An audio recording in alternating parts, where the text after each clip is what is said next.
afternoon. It almost feels like I should be saying good evening. My name is Tim Farley, and my wife Jessica and I are the proud parents of Owen, Aiden, Catherine, and John Paul, all of school-age children, respectively. They're in 7th grade, 5th grade, 3rd grade, and kindergarten.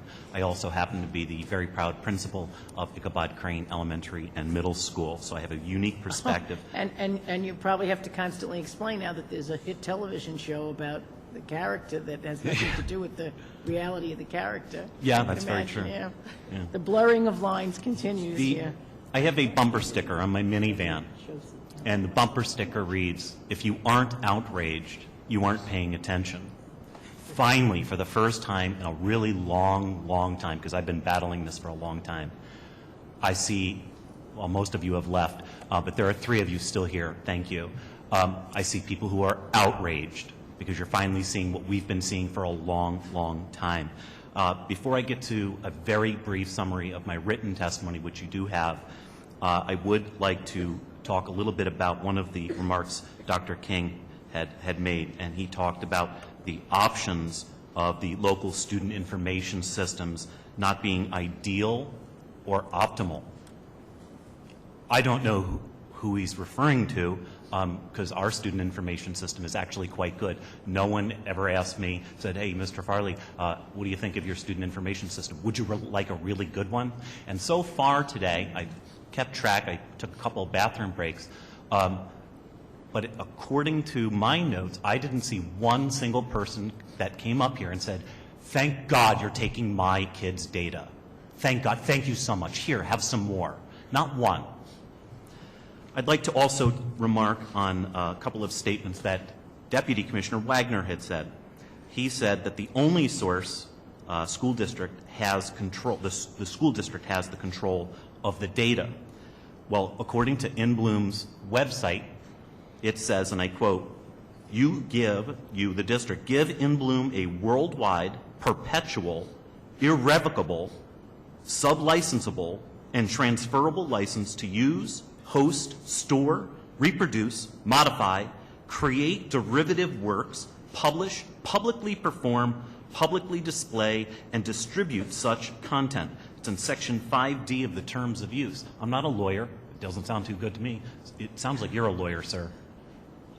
I wouldn't let one of my clients sign that. No. Well, unfortunately, my 4 kids are they're stuck in this little system. I'm the principal of the school, and I can't get my kids' information out of it.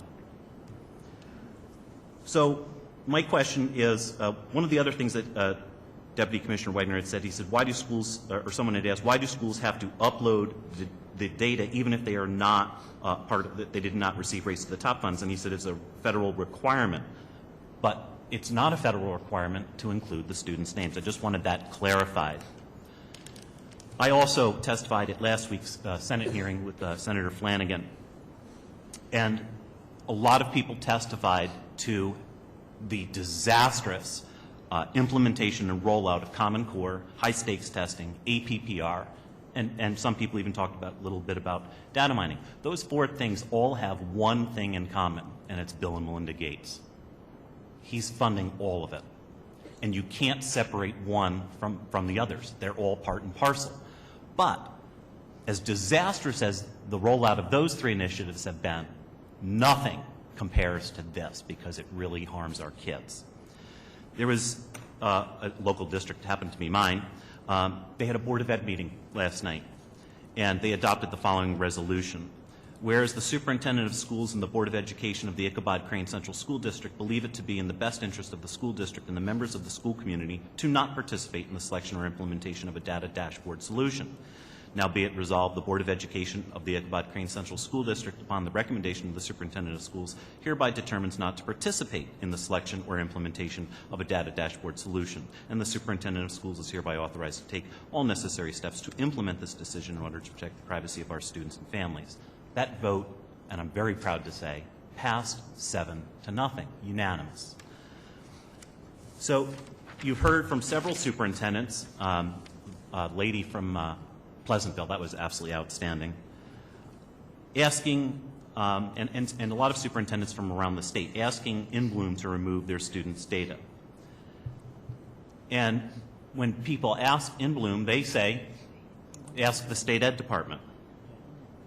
So we have a situation where, and this is the most critical part, the data dashboard, if you haven't already chosen one was selected for you. There were many districts that decided not to do that. Here's the part that's very critical and has not been testified on yet. My understanding, and I may be wrong, but my understanding is they're uploading the information that they have in the system in 2 weeks into InBloom. If I'm wrong, I'll apologize publicly if need be. But in 2 weeks, it's my understanding that all that data is going up to InBloom. Once InBloom has it, it's too late. They already have the information. I'm asking that a court injunction be put in place to stop them from doing it until we can get a better idea of and take into consideration everybody's concerns.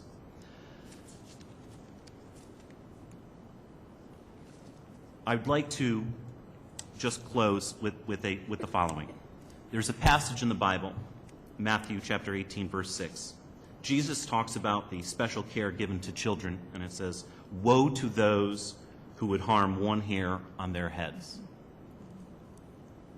There is nothing more sacred than the children in our care. It is our moral and ethical obligation to protect them. If SED refuses to listen to the concerns of parents, educators, and apparently the legislature, then exactly who are they accountable to? Their full-speed approach to get the data dashboards populated with the data should give you all great pause. My understanding is that the next legislative session isn't until next January. Frankly, that's too late. They will have already uploaded the data, and once they have, they'll always have it. So for the sake of our children, please do your jobs and stop them from doing irreparable harm to our children. Thank you. Thank you. Thank you. Oh, okay. Mr. Farley, who is your state senator? Do you know? Kathy Marchione? So I've already I contacted. presume that your passion is not contained to this room, right? No. So we have two different bills that would I've already try reached to out. stop that, and Good. we just Thank don't you. have a senator helping us over there. So I've reached out to her more than once. bang the drum. Thank you. Right, we need you. We need you. I'm Thank working. you. Thank you very much. Kimberly Friedman and Sheila